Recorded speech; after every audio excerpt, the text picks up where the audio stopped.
in a competitive arena, such as TV, you've won a couple of awards yourself. What's that? You won the Sale of the Century comedy special, didn't you? Yeah, no. So was it a team event? Well, this is okay. Well, for those uninitiated, Sergio, in a previous life, you worked on Sale of the Century for a very long time. A very long time. Went from writing prize scripts for Pete Smith to producing the show. Nice prize. Yeah, nice prize. It's a new car. Holden, Australia's driving future. I can still hear that. But yeah, they were great days, Sale of the Century. But you won it. Well, I'll ask you a question. There must be, we all have someone in our lives we know who is just like the most competitive person. Like, who's the person that doesn't matter whether it's, Chinese checkers, they've just got to win. Oh, might be thinking of a similar bloke to you. A guy who sort of rose to the top in TV, stayed there, ended up running a TV network. Who are you suggesting? Eddie Maguire? Well, yeah, no, I was. He would probably be the most competitive person I know, and and that's part of his makeup. And I once played golf with Ed. Yeah, and he cannot play golf to save his life, but he's still got visibly angry at every hole. And, we jokingly go, Ed, put you down for a 9, on just about every hole. So he is brutally competitive. When we first started the footy show, get the call from front office saying you're required to appear on the Celebrity Sale of the Century next week. So, and it's a teams event, so it's me and Eddie representing the AFL footy show. So a couple of days before, I see Ed and said, what's the go? He said, I said, mate, to be honest, I think you've got to win 4 shows here to win the whole thing. Yeah. I said, I think nice honourable loss in the first round. I think there's a test match starting that day. I can be on the couch for the first ball. Yeah, exactly. We'll just get a direct feed into the Channel 9 boardroom. And he goes, actually, I've got plenty I can be doing that day. So, that's fine. So consequently, I think the night before the record, I think we got an 8 a.m. call time. Yeah. I just popped into one of my favourite watering holes for just the one. Yeah. And finished up running into Jo Beth Taylor. All right. And she's keen to go and hit a bar in the city where there's an unlimited drink card waiting for it. So she drags me in there. So I'm still going about 2 a.m. when I was like, I better cut out. Got to be a Channel 9 in 6 hours. My alarm's going off in 5 hours' time. Gee, you pussy. What's wrong with you? Anyway, I say, okay. So I'm a bit dusty when I get there the next day and get to the dressing room with Ed, and I've got our call sheets there. Who are we up against in the first episode? Who? The NRL footy show. I go, so suddenly we go, what? No way, we can get beat here. No. Right, we cannot walk back into the office if we get beaten by the rugby league boys. You cannot get beaten by any team with Benny Elias in it, who once got on another Sale of the Century football special. He got the name wrong when the question was, I believe, Mr. Bojangles was a big hit song in America for legendary entertainer Sammy Davis, who Benny got it wrong. That's hard to do. Yeah.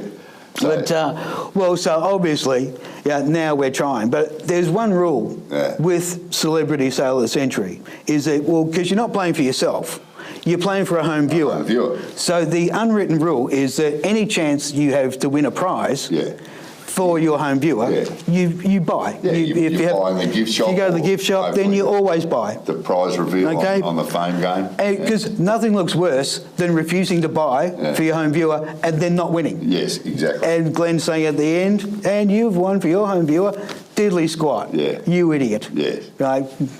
So I said to Ed, there's one rule. I said, we buy. Yeah. Okay? He said, no, right with you. So we're up against Fatty Vorton and Sterlo. Now we're trying. I'm actually a little bit worried because Sterlo's a dark horse in my opinion, because it's like you only have to watch a little bit of Sterlo to know that he's got really good retention for dates and stats. Yeah. And he's got, there's a chance. He's not going to be an easy. He's going to go all right at it. For being a rugby league player. Fatty had no idea, had no expectation there. But it turned out years later, when Ed did the IQ test, they had 300 or 400 people in the studio. Yeah. Fatty Vorton was there. He was in the top 1%. He was in the top 1%. Is that correct? That is absolutely correct. You would never have predicted that. So consequently, we have to pull out all the stops, and so we get over the top of them and save our bacon there. Did you buy along the way? Well, they were in front first round, and they bought. So we're going, okay, everyone's playing the game. So that we bought the next two times, and made the game a bit closer. But we really did have to pull out the stops to win. Yeah. So now we're in the competition. So second episode, we're up against an actor and actress from Law of the Land. Law of the Land? Law of the Land. Okay. And, well, I don't know what happened, but at the very start of the episode, the questions just fell my way, and I went bang, bang, bang, answered 3 in a row. Then Ed is just looking at me, going, hang on, what's going on? So he answers the next 4 in a row, right? He can't be outdone. All of a sudden, it's almost game over. And, well, footy show board. Here's what happens. Who am I for a pick of the board? And I get that. And, okay, tonight's famous faces. Ray Martin, Liz Hayes, Don Burke, Joe Beth Taylor. I'm going, well, I know who I'm picking because, like, if I don't pick her, I'm never going to live it down. And even then, you weren't going to pick Don Burke. So yes, Joe Beth Taylor, bang, $25. Bang. And like, so by the first break, we're like 65 in front. And we go, You're on 85. And then I look at each other going, Ed, we don't want to embarrass our fellow network personalities. And the actress was a long-term partner of Wilbur Wilde, so I didn't want to embarrass her. So we went, okay, let's just take it easy. Took your foot off the accelerator for the next couple of segments. So now we're in the third round. Right. All right, for 2 blokes who were going to tank at the start. Now we're in the third round, and we're up against Prisoner, which is great. I'd never met Val Lehman and Colette Mann. Yeah. So there we're up against B. Smith and Doreen.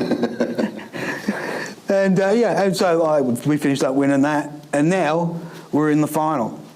And who are we up against? Who? The Money Program.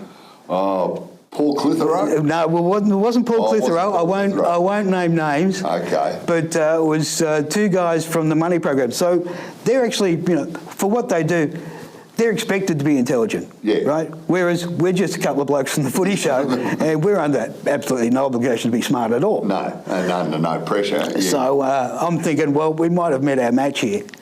I'm sitting in the dressing room in between shows, and I hear a conversation out in the hallway. It's the blokes from the Money Show, and they see who we're up against in the final.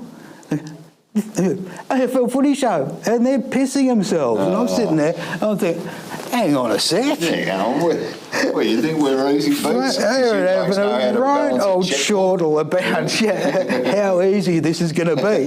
30 seconds later, the dressing room door bursts open, and there's Eddie going, did you hear that? They're laughing at us.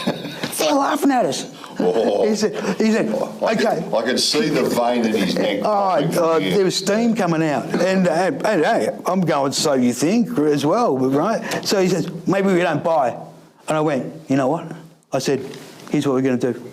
We're going to buy everything, and we're still going to beat them. Yeah. And he went, seriously? I said, oh, that would be sweet. Let's do it. And if you do win the final, your home viewer gets a car anyway. Yeah, right. So okay, so now we're going for, all right, but I'm going, no, we still buy.